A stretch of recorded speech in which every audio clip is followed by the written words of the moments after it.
Yo, what's going on, guys? Welcome back to another YouTube video, and today I'm going to be doing a tutorial on how to motion track inside of After Effects. So first off, what you want to do is drag in your clip that you want to use into your project.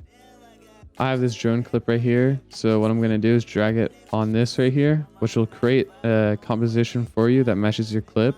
I don't want this whole video to be motion tracked, so I'll keep, let's see, this part right here. When I start to move the drone backwards, I'll have it start there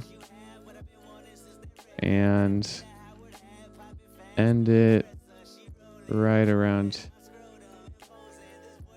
here. And to cut the clips, you can just do Control-Shift-D and it'll split the clip, so you can just delete the end of it. So if I play it back, it'll just render out the video, and you can see I just have this clip of it just slowly pushing back. After that, you want to right click on your clip right here and go to track and stabilize and track camera. And this may take a while depending on how long your clip is, but it'll say like how many frames you have once it's done with this first part. So this clip is 154 frames, so right now it's analyzing 154 frames, so you can see that it's slowly going up. So now it's solving the camera, so after this it should be done. Sometimes you might get an error which you might have to retrack it, but in this case I think it's good. If you click on the 3D camera tracker right here, there we go, it should bring up all these points. So if you scroll through your timeline right here, these points should be tracked. And if you can't really see them, like this is pretty hard, they're pretty small, you can go to the track point size and just scale that up. So I'll do like 200. There we go. That's better. So now I can select whatever points I want to track the text to. So I'm just going to highlight a couple of these right here. And then once you have this highlighted with this red target right here, right click on it and hit create text and camera. So once it's done that, you can see that it's made a 3D tracker camera layer and then a text layer. So it's already done these steps for you, which is pretty nice. So once you play it back, it's already tracked. You don't have to do anything with that. And it did a really good job. It's a little laggy because it's still rendering in this text right here. And you can also trim off the extra text that is not overlaying the video. You can also trim down your composition if you need to. And then I like the trim comp to work area. All right, so now what I'm going to do is change this text right here. So if you just double click on it, it'll bring up this, and you can pretty much make it whatever you want. I'll just do Tylo, and I'll bring this up. You can use these little like anchor points right here on your screen, or you can hit P on your layer.